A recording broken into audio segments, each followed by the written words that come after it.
sama Ibu.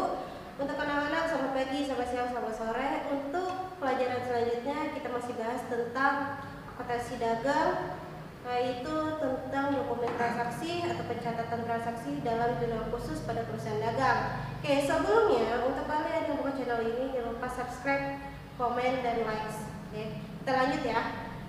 Untuk materinya yaitu pencatatan transaksi ke dalam jurnal khusus pada perusahaan dagang. Oke, untuk penjelasannya sudah ada di awal tentang perusahaan jasa, perusahaan dagang, perusahaan manufaktur itu apa aja secara pengertiannya. Untuk transaksi perusahaan dagang juga sudah dibahas sebelumnya. Oke, untuk syarat-syaratnya Ibu ingatkan lagi ada 5. Yang pertama N/30, 2/10 N/30, 2/10 1/15 N/30, EOM dan N/10 EOM. Nah, untuk sistem pencatatan persediaan barang dagang ada sistem periodik dan sistem perpetual atau sistem secara langsung dan sistem tidak langsung. Untuk jurnal khusus perusahaan dagang sudah pernah dibahas juga, dan untuk jenis-jenisnya diingatkan lagi ada 5. Yang pertama ada jurnal pembelian, jurnal penjualan, jurnal penerimaan kas, jurnal pengeluaran kas, dan terakhir adalah jurnal umum. Oke, kita masuk ke jurnal pembelian. Di jurnal pembelian ini adalah jurnal khusus yang digunakan untuk mencatat transaksi pembelian secara barang dagang secara kredit.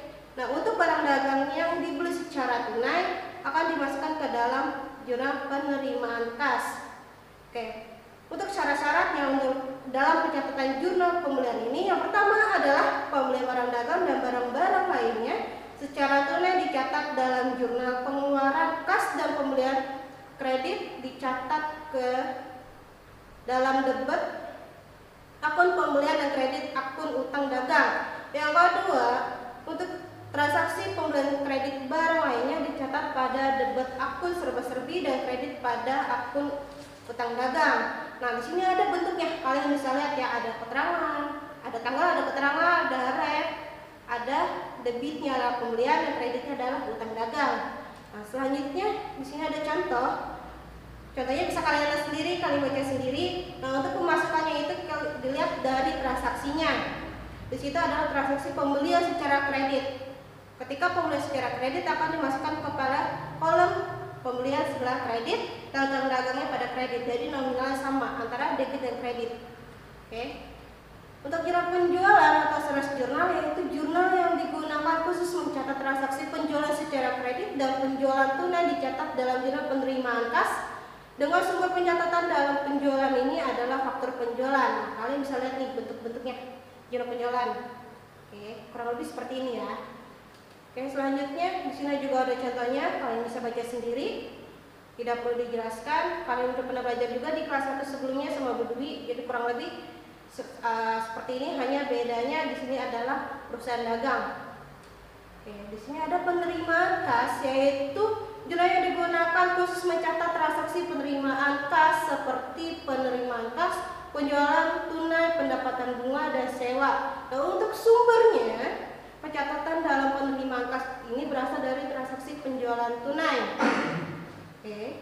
Untuk penerimaan kas perusahaan ini berasal dari penjualan tunai dan penerimaan kas dari piutang. Maka akan dicatat sebagai berikut. Yang pertama, ketika terjadi transaksi penjualan barang dagang secara tunai, maka akan terpengaruh terhadap pertambahan saldo kas pada debit dan penambahan saldo penjualan pada kredit. Yang kedua, ketika terjadi pelunasan piutang akan berpengaruh terhadap penambahan saldo kas pada debit dan pengurangan saldo piutang pada kredit. Apabila terdapat potongan penjualan dicatat pada akun kas dan potongan penjualan. Yang terakhir, ketika terjadi pengembalian barang dagang yang telah dibeli secara tunai, maka terjadi penambahan kas dan pengurangan barang dagang yang telah dibeli atau retur. Di sini adalah pencatatan dilakukan dengan mendebut akun kas dan mengkredit akun retur pembelian barang sebesar barang yang dikembalikan. Nah, di sini juga ada bentuk dari jurnal penerimaan kasnya. Oke, selanjutnya di sini ada contohnya kurang lebih sama dengan yang pernah kalian pelajari juga di pelajarannya Bu Dwi.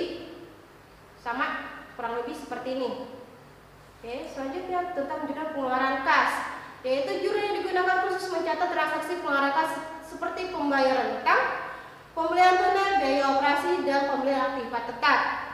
Dan untuk pengeluaran kas meliputi pembayaran dengan uang tunai dan pembayaran dengan menggunakan cek atau bilet giro. Nih, untuk cek dan bilet giro udah pernah kalian pelajari di kelas 1 tentang